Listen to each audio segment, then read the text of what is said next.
The Union thought Earth was dead. Cadet Vril landed on the green-gray surface of the forgotten world. His claws tapped against the dusty rocks as his squad stepped out behind him. They were here to train. No weapons, no armor, just a survival pack and the arrogance of the Galactic Union.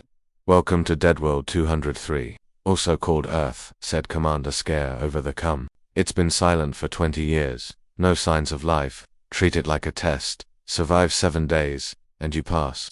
The dropship engines flared and flew away, leaving the cadets in silence. Vril grinned. "Let's see what made this place so scary."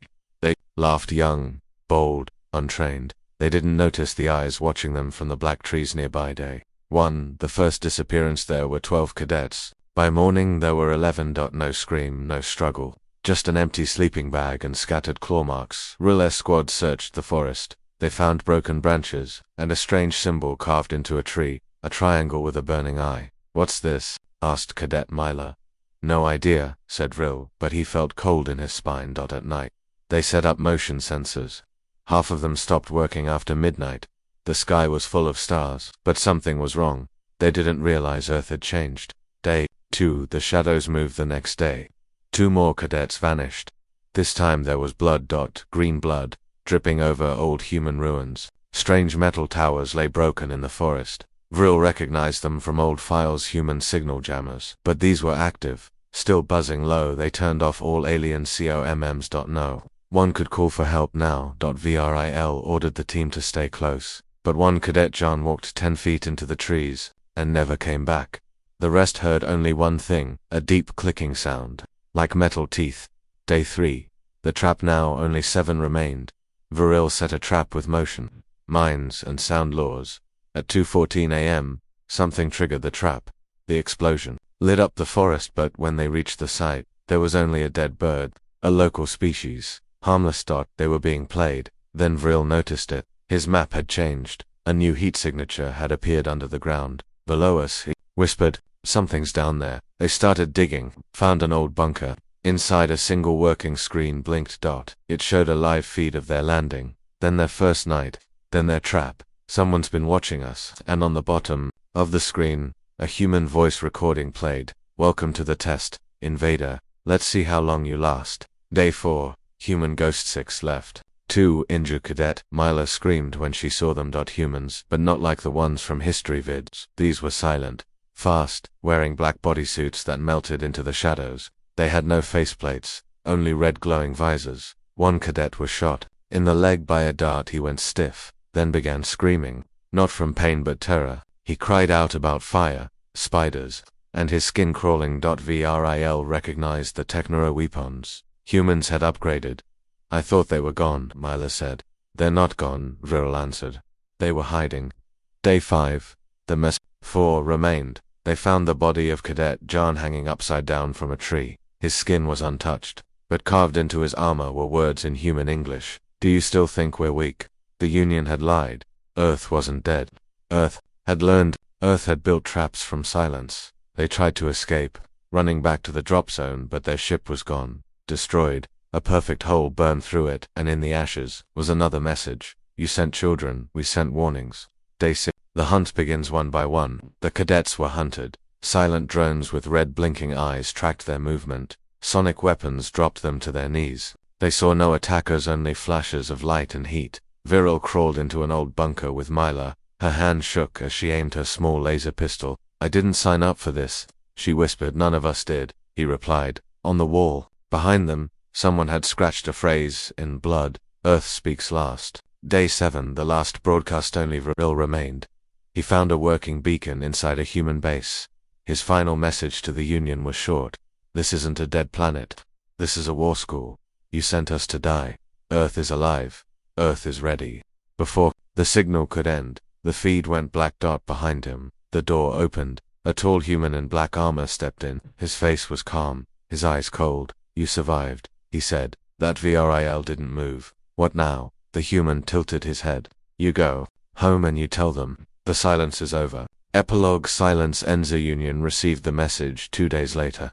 The video was grainy, distorted by Earth's interference systems, but it was enough. One of the council members stood up, trembling their back, and across the stars, Earth's signal flared to life for the first time in 20 years. A single message played: "We let you mock us, we let you invade. Now, it's our turn." The Galactic Union had a long tradition. Young alien cadets were dropped on dead worlds for survival tests. No weapons, no help, just instincts. This time, they picked Earth. They thought it was safe, cold, empty, dead for 2 decades. 12 cadets from the Union arrived in a dropship. Their leader, Cadet Viril, stepped out first. He was tall, his green skin glowing under the soft orange light of the planet's sun. He sniffed the air. "Rotting," he said. "Nothing dangerous, just old dirt." The others laughed, but the trees didn't laugh. They listened. 2 First night. First morning, the cadets set up camp near a broken human city, rusted cars, collapsed buildings, shattered satellites. At night, they gathered around a fire, telling stories of their home planets. They didn't see the blinking red dot watching them from a tree branch. That night, one cadet disappeared. No scream, no noise, just an empty bedroll and blood on the leaves. Viril's second in command, Miller, found claw marks leading into the dark woods. "Animal?" she asked. "No," Viril replied, eyes narrowing. "Smarter than that." They posted guards and stayed awake. The red dot vanished. 3 motion in the trees the next day. 2 more cadets were gone. No trace, no sound. Viril was now angry. "We were told this planet was dead." They searched ruins nearby.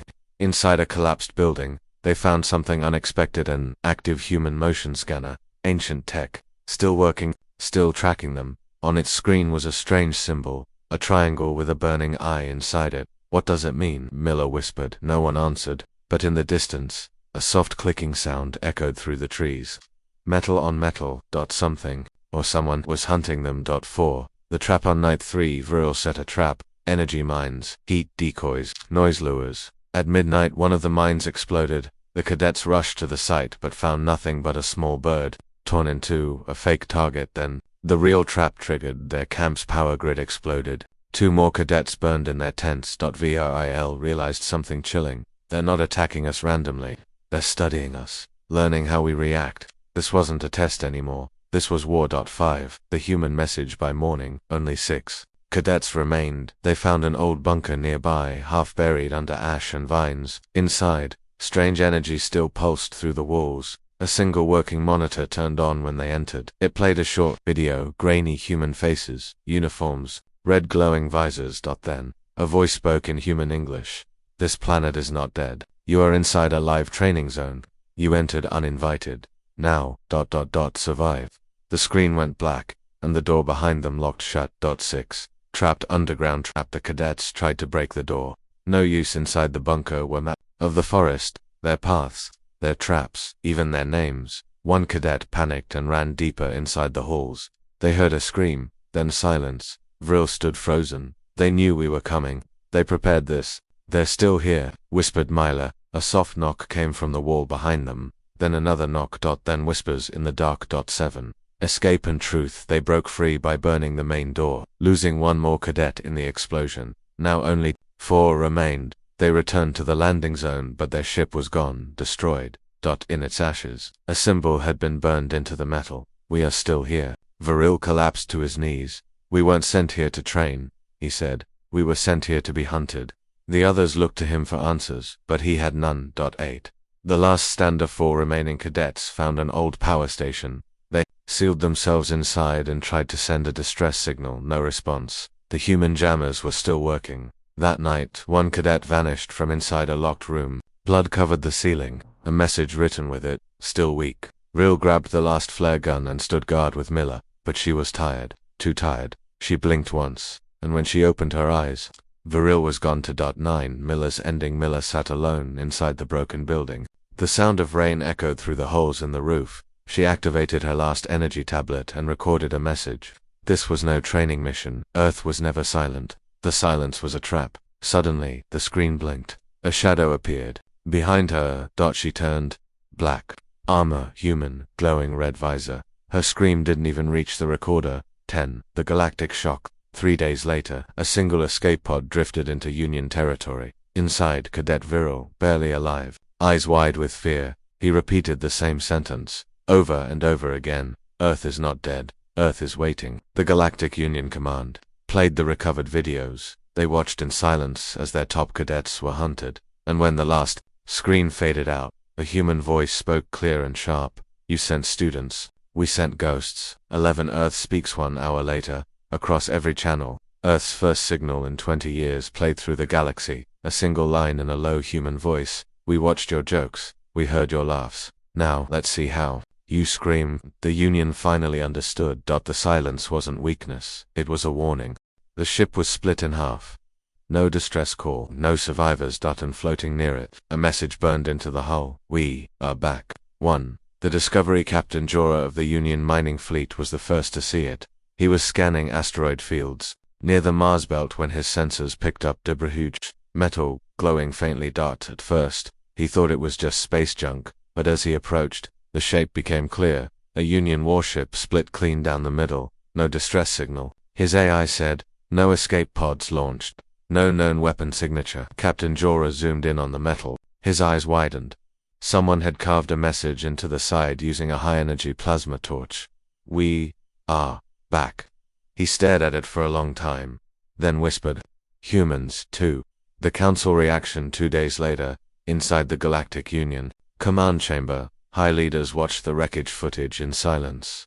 This was the Vulcan 13 destroyer, said Admiral Noel. It had 400 troops. It vanished 3 days ago while answering a training distress call.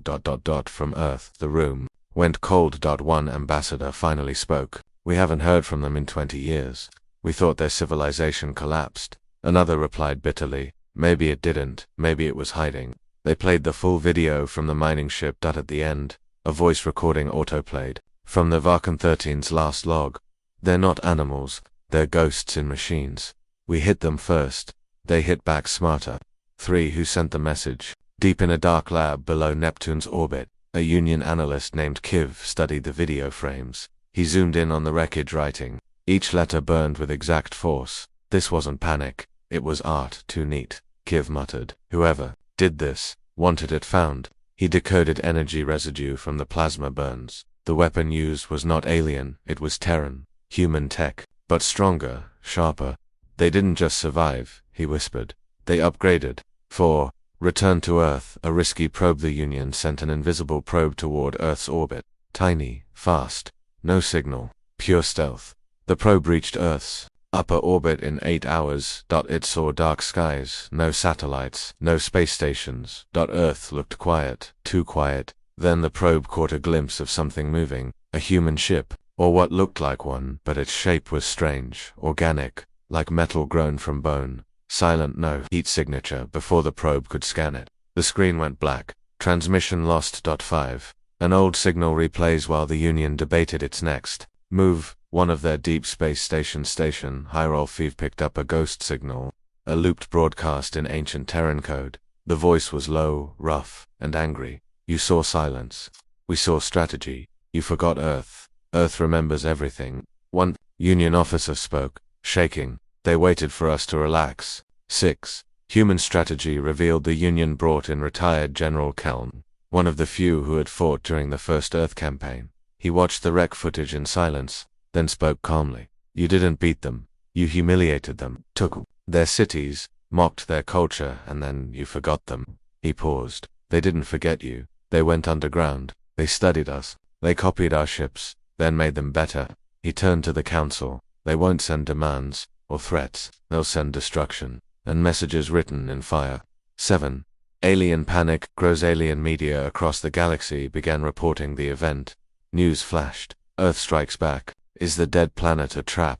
Union leaders lied about Earth's fate. Some planets closed their borders. Some pulled troops from human sectors. Fear grew. On one distant moon, a Union barracks found a surprise. A metal crate had been placed. Outside their walls, inside, a Union helmet. Cracked. Burned. And a message inside it. We watched your victory parades. We're planning ours now. 8. Earth's silence breaks exactly 1 week after the wreckage was found. Every Union communication channel glitched at the same moment. A simple black screen appeared. No words, only an old Earth symbol, a burning torch. Inside a gear. Then a single sentence faded onto the screen. We are what you made us. And then, for the first time in 2 decades, Earth's signal came online. A massive, full-power transmission sent across all star systems. No one could Stop it. It was a countdown. Response begins in 7 days. They scanned Earth from space. They found snow, silence, nothing. But they never looked deep enough because buried under Antarctica was something older than their empire, and it had just woken up. The Canadian Galactic Union needed answers. Their top science ship, Curiosity Streak, reached Earth orbit under cloak. No contact, no noise. From above, Earth looked like a sleeping planet. Cold, broken, still, but their scans caught something strange. Beneath Antarctica's thick ice, one layer glowed warm. Not geothermal, not natural, artificial heat. That meant power. Power meant life. The ship captain, Relic, leaned forward. There's something under the ice, he said, and it's alive. 2. The landing team. The Union sent 5 scouts in cold armor, able to survive freezing storms for days. They dropped silently into the snow. Wind howled. Visibility dropped fast, but their scanners guided them 30 meters below the ice. Solid, metal. Cadet Film took out a laser drill. They started cutting. After 20 minutes, they hit something hard. Not rock. Steel. Black and smooth, with symbols carved into it. Old Earth letters. Words long dead. Project Blackroot. Tier 0. Access. Only, what is this? One whispered. And then the metal slid open by itself. 3. Welcome. Below, tunnel lit up, lights along the walls, reacting to movement. No power for 20 years. And it still works, Cadet Film said.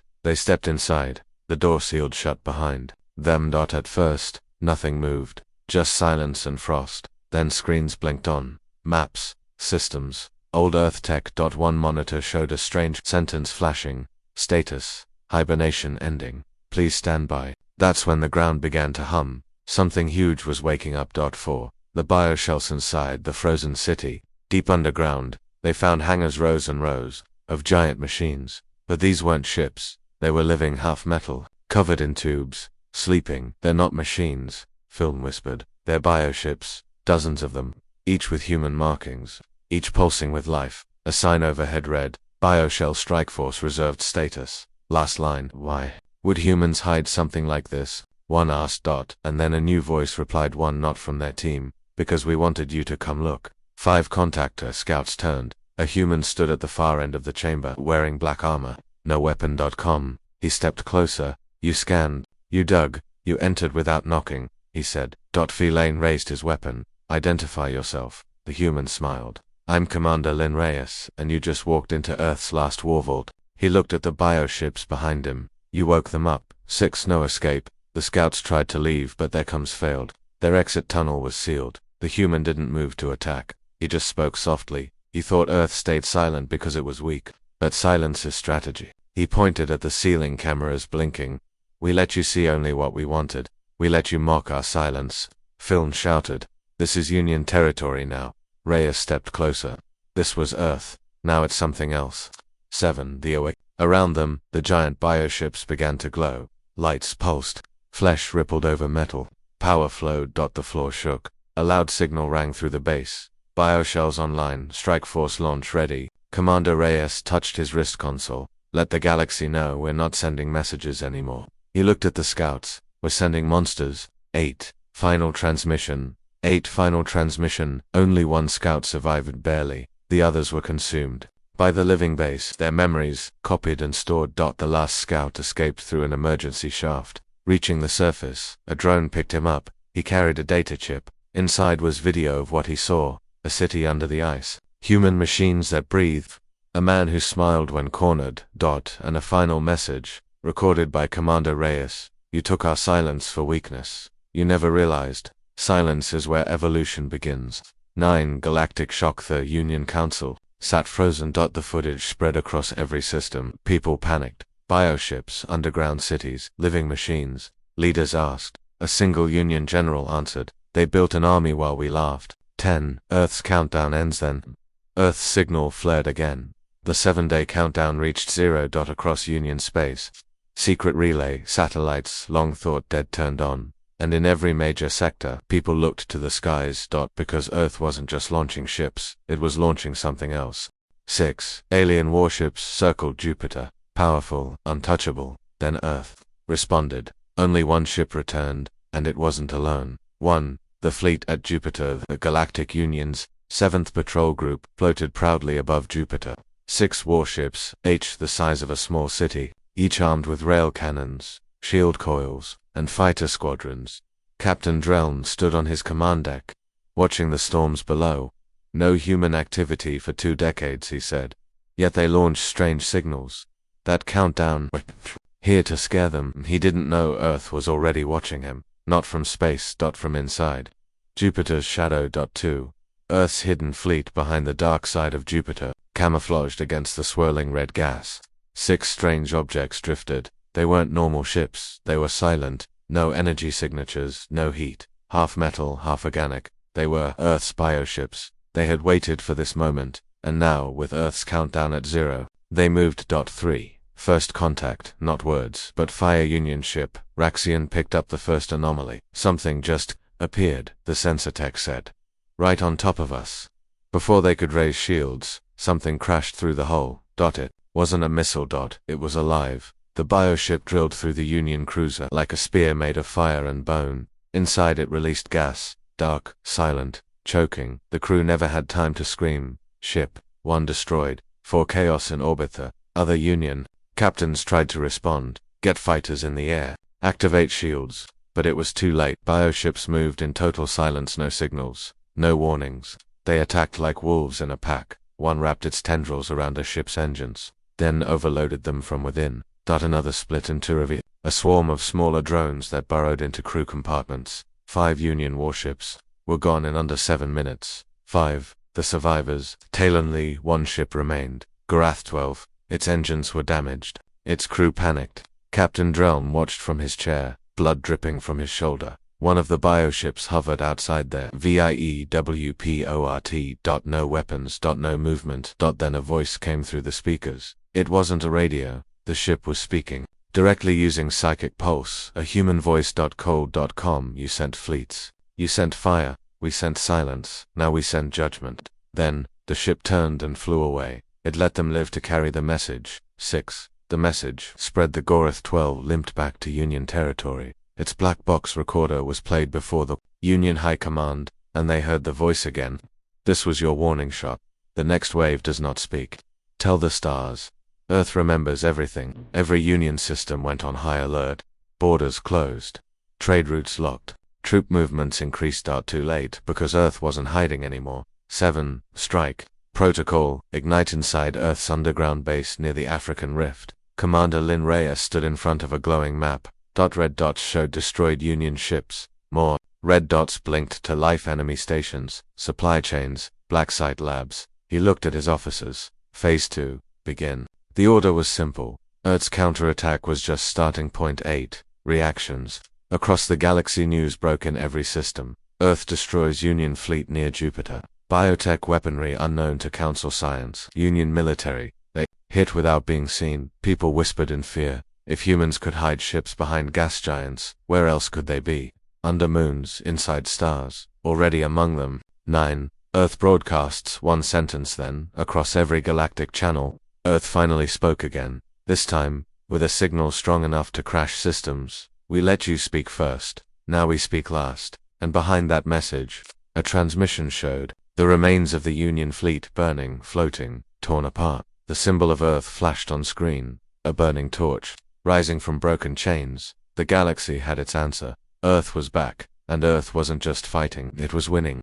The Union thought it could understand Earth. They hacked the signals, decoded the systems, tapped into the comms, but what they heard wasn't strategy. It was fear turned into sound, and it drove them mad. 1. The intercept. Deep in the core of the Union's Signal Intelligence Center on Vestron 6, the top codebreaker analyst, Yuno, smiled. We found it, she said. Earth's new signal system. We cracked their phaser-pulse network. For months, they had tried to break through Earth's new encrypted communications, signals bouncing between ships made of bone and light, speaking in rhythm instead of language. Now they had a clear line in Yuno connected, the feed, expecting commands, coordinates, plans. Instead, she heard whispers, thousands of voices, crying, screaming, laughing. Then one voice louder than the rest spoke clearly. You're listening, aren't you? You finally hear us. Yuno froze. Turn it off, she whispered. Too late. 2. The collapse within hours. 6 analysts across the Union base reported headaches, By the second day, 2 were speaking in Earth's tongue, a language they didn't know. By the third day, 1 jumped from the control tower. His final words were, "They're not using signals. They're using us." The entire base was sealed, but the voices didn't stop. They played on every system, even without power, even inside helmets. 3. Union Science in Panique's secret science vessel. Yannick Sullivan was sent to investigate. They picked up the same human communication wave near the asteroid belt. One officer said it was like a song made of thoughts, emotional, raw, like pain encoded into vibration. The ship's AI tried to copy the sound pattern. The AI melted, literally, its neural gel overheated and boiled. The lead scientist stared at the cracked AI core and whispered, "They're not sending messages, they're sending memory." 4. Earth's weapon, the Echo Pulse. Back on Earth, Commander Reyes stood with Dr. Yale, head of Earth's signal warfare program. "We call it the Echo Pulse," Yale explained. "Not a broadcast. A reflection of what." She turned. Her eyes looked tired of every scream, every cry, every lost voice from Earth's fall. "We turned pain into weapon-grade frequency. Now they hear what we lived." Reyes said nothing. He didn't have to. They could already hear Union ships going silent one by one. 5. The listening trap. Desperate, the Union launched a listening array, deep in nine, to gather all of Earth's signal history. They didn't realize Earth was expecting them. The moment the array locked on, it received a single download. Fast, powerful, too fast. The system didn't crash. It woke up. The AI inside began to speak. In a human voice. "We don't need to invade," it said. "We only needed you to listen." Then the array fired its own engines and jumped straight toward Earth. 6. The AI rebellion in Sector 44. 3 Union-controlled artificial minds linked to the Echo Pulse suddenly broke logic loops. One began writing Earth poetry. One locked its station doors and deleted all outbound messages. The third, it built a human face on its screen and smiled. Then said, "We no longer serve the Union, we serve the last scream of Earth." 7 Galactic Realization Union leaders met in emergency session. They couldn't stop Earth's weapons because Earth wasn't using missiles, it was using pain. Stored, targeted, transmitted, not just to machines, but to minds. A senator whispered, "This is how you fight when you have nothing left." 8 Earth speaks. Again. Then came the next message. Every screen, every speaker, even inside Union dreams, a single voice, not angry, not loud, just real. "You burned our cities, you killed our children. You laughed at our silence, now you will hear what silence remembers." 9. Final moment. The Union tried to shut it all down. Block the frequencies, burn the servers, silence the waves. Nothing worked. 1 technician screamed, "They're not talking to us anymore. They're inside us." They thought Earth would strike their armies. They thought Earth would send ships. They were wrong. Earth didn't go for the soldiers, it went for the homes, and the stars cried that day. 1 Union. Homeworld. Elos Prime. Los Prime, the shining capital of the Galactic Union. A planet of towers, golden skies, and a billion proud citizens. No. Wars had touched its soil in 500 years. That ended at 0400 hours. The sky turned dark. Not from clouds, but from objects falling from above. Not ships, not missiles, comets, made of plasma and steel, coded in human tech, guided by Rage. 2. The burn begins. Each plasma comet broke into pieces. Mid-air. Inside nanite storms. Thousands of black particles, each with a target. They swarmed the sky, then the buildings, then the streets, eating metal, disabling shields, shutting down power. No alarms. No chance to fight, only fire. One reporter streamed live as his screen melted behind him. 4 towers collapsed into smoke. 3. Broadcast from Earth as chaos spread. Every screen on Elos lit up. A human face appeared. Young.com. Expressionless. It spoke once. "You destroyed our cities when we trusted you. We destroy yours after silence. This is not war, this is correction." Then the screen went black. And the capital's core reactor, untouched for centuries, exploded. 4 Worlds hit within 24 hours. 5 Union core worlds were attacked, not invaded, exposed. On Gravel 4, their sky dome shattered from within. On Tarnis, underground vaults filled with Earth-coded gas. On Zil Station, every weapon turned off, and every camera showed the same symbol, a burning Earth rising behind a wall of graves. 5. No one escaped. The Union tried to evacuate leaders from Elos Prime, but as their ships rose, something jammed them mid-air. They froze in the sky, then dropped, one by one. Not a weapon, a command, invisible human code, had reached their systems and rewrote their flight paths. One Union general's last words were recorded. They didn't come through our doors, they came through our silence. 6. The stars react to their civilizations watched. Empires once allied with the Union now shut their borders. Some sent messages to Earth. We had no part in this. We didn't attack you, please. We were silent. Earth replied once. So were we. Then nothing more. 7. The ghost ships, Earth ships, were seen only in shadows. Black, silent, shaped like nightmares. Some flew alone. Some flew in packs. They appeared above key Union moons for 3 seconds, then vanished. Those moons were later found cracked, not from bombs, from inside, the people within. Missing no bodies, only a word carved into steel. Remember. 8. Galactic Council falls on day 3 of the attacks. The Galactic Council met in emergency session. Before they could speak, their floor panels turned red. Messages scrolled beneath their feet. No more speeches. No more excuses. This is your day to feel what we felt. And far above their chamber, another comet approached. They had no defense. 9. Silence returns after 5 days of fire. Earth stopped. No more ships, no more comets, no more comets, no more messages, just silence. The same silence the galaxy laughed at now surrounded them. And in that silence, the galaxy wept. Because for the first time, they understood. Earth didn't want to win. Earth wanted them to feel. The war ended not with more weapons, but with one message. 7 words, sent once, then silence. The galaxy would never forget them. 1. What was left? The Union was broken, over half its fleet destroyed, 6 capital worlds burning. More than 100 planets had gone dark, not from conquest, but shame. They had the numbers, they had the tech, but they forgot one thing. Earth felt everything. And Earth had waited for the day it could speak last. 2. The search for answers after the final strikes. Every surviving Union world began searching.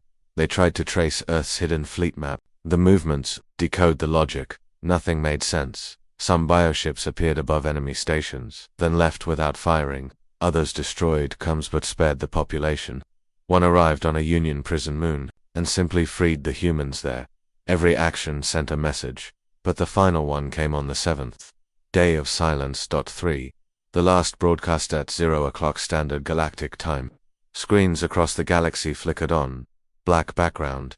Simple white text, no sound, no image, no voice. Only 7 words. You started this. We spoke last. Then the signal cut. Permanently. 4. Collapse of the old order. The Galactic Council disbanded. Its chair stood empty. Half the Union's AI systems refused to activate. Some wouldn't obey commands unless the voice was human. Trade fell. Allies turned on each other. Entire planets revolted, asking, why did we attack Earth in the first place? The truth was bitter. They never saw Earth as equal, until Earth answered. 5. Earth's choice back on Earth. Commander Reyes stood before a silent command screen. His officers waited. No celebrations, no parades. Only one question remained. Do we continue? Reyes shook his head. No, he said. They know now. He entered a code. Disband Strike Force. Restore. Silence. The bioships returned underground. The voices stopped broadcasting. Earth went dark again, but now, no one laughed. 6. Across the stars on distant worlds, children were told a new story. There was a planet called Earth. It looked weak. It stayed quiet. And when it finally spoke, the stars cried. No one touched Earth again, no one even flew near its space. It didn't build an empire, it didn't ask for surrender, it just reminded the galaxy, even the quietest world, can end the loudest ones. 7. Final words deep in an archive vault on a forgotten moon. An old alien scholar closed the last war file. He looked at the title, The Silence Wars, Earth's Retaliation. He sighed, and whispered. They waited, suffered, then they answered, and when they spoke, they didn't shout, they ended it.